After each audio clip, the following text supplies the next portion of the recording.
In this video, I'll guide you through how to create a new payee on HSBC online banking.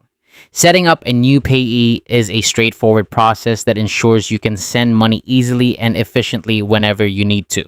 Let's get started. First, you'll need to log into your HSBC online banking account through the HSBC website. Make sure your login credentials are handy and secure, as you'll need them to access your account.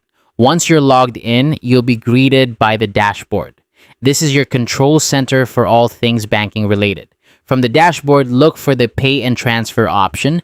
This is where you'll manage your payments and transfers. Click on it to proceed to the next step.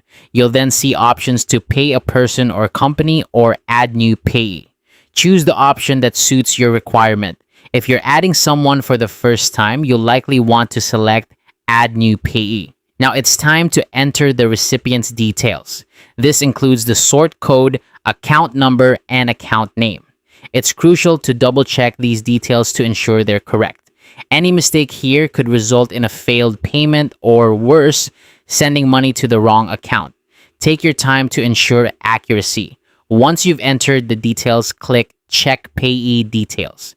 This step is a verification stage to ensure the information you've provided matches HSBC's records. If everything matches, the system will allow you to continue. This verification is an essential step to prevent errors and ensure your funds reach the intended recipient. After confirming the details, you have a choice. You can choose to make a payment immediately, which is handy if you need to send money right away. Alternatively, you can save the payee for future transfers, making it easier the next time you need to send money to this person or company. Once you've made your choice and completed the process, the new payee will be added to your list. This will streamline future transactions, saving you time and effort. And that's it. That's how to create a new payee on HSBC online banking. With these steps, you'll be managing your payments with ease. Thanks for watching and happy banking.